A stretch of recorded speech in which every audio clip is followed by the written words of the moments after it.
बार यहाँ से जो रहे उनका टिकट काट दिया गया है, तो इसको लेकर क्या कुछ आपका क्या है?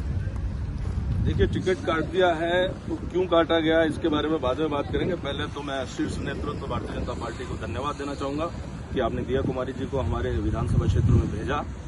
हम उनका स्वागत करते हैं और बम्पर वोटों से हम उनको जिताकर यहाँ से भेजेंगे। काटने का रीजन तो यही रहा कि क्षेत्र के अंदर भारतीय जनता पार्टी के जो कार्यकर्ता थे, मूल कार्यकर्ता थे, उनका बहुत ज्यादा विरोध था नरपत सिंह जी राजवी को लेकर, और कुछ पार्टी के विरोध में भी उन्होंने गतिविधियां कर दी थी। तो पार्टी से अगर आप चीटिंग करेंगे तो फिर तो ऐसा होना जायज ही है। अगर पार्टी इनको फिर यहाँ टिकट देती तो आप सोचिए, जो कार्यकर्ता उनके लिए इतने सालों से काम कर रहा है, फिर भी उसकी ना कहीं सुनवाई हो रही है, ना उसके लिए कोई फोन कॉल्स हो रहे हैं। इवन उसके स्वाभिमान और मान सम्मान को उसको बचाने के लिए उसको इधर उधर भटकना पड़ रहा है। तो फिर ऐसे विधायक का तो टिकट कटना जायज ही है। पिछले जो पार्षद चुनाव हुए थे, उन चुनाव में नरपत सिंह जी राजवी ने लगभग 10 से 12 कैंडिडेट पार्टी के सिंबल लिए हुए कैंडिडेट के खिलाफ निर्दलीय कैंडिडेट उतारे थे, जिससे पार्टी को कई जगह नुकसान भी हुआ था। जब नरपत सिंह जी राजवी खुद इस विद्याधरनगर विधानसभा सीट से लड़ते हैं तो पार्टी का सिंबल लेकर आते हैं, भारतीय जनता पार्टी का सिंबल लेकर आते हैं और उस पर जीतते हैं। अगर वो ये मानते हैं कि मैं जीतता हूं, अभी आप पूछ भी रहे थे कि 3 बार के विधायक, तो 3 बार के विधायक वो स्वयं नहीं है, उनका खुद का उसमें कुछ लेना देना नहीं है। पार्टी का लेना देना, भारतीय जनता पार्टी का यहाँ वोटर है, वो उनको वोट देता है।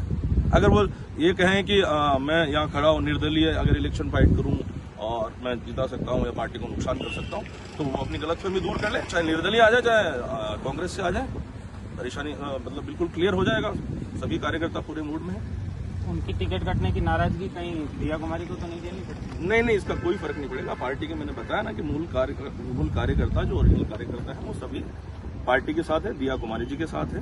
किसी इंसान के साथ जाकर नहीं हो सकता। हम संगठनात्मक रूप से पार्टी से जुड़े हुए हैं, तो संगठन के निर्णय के साथ है, पार्टी के शीर्ष नेतृत्व के निर्णय के साथ है और हमारी यहाँ के आने वाली विधायक दिया कुमारी जी के साथ। लोग बता रहे थे अभी उनकी सीएम की रेस में भी जो है दिया कुमारी का नाम है, तो इसको लेकर क्या लगता है कि वसुंधरा का जो है पूरी तरह पत्ता साफ हो चुका है? 2 बार राजस्थान के दिग्गज, जो 2 बार राजस्थान के मुख्यमंत्री रह चुकी, भारतीय जनता पार्टी के दिग्गज नेता भी हैं, प्रधानमंत्री की रैलियों में भी कहीं देखा जाए तो उन्हें तवज्जो नहीं दी गई, और अब दिया कुमारी की सीएम बनने की चर्चा जो है विद्याधरनगर में हो रही है, तो क्या वसुंधरा राज सिंधिया का क्या होगा? देखिए, दिया जी अगर विधायक बनती है तो विद्याधरनगर के कार्यकर्ताओं का, हम सब लोगों का सौभाग्य है कि वो यहाँ से सीएम बनकर जाएं। लेकिन ये जो आप मुझसे बात पूछ रहे हैं कि वसुंधरा का पत्ता कट और माइक नीचे इनका दिया जी का सीएम बनना, ये सब बहुत बड़े ऊंचे लेवल की बातें।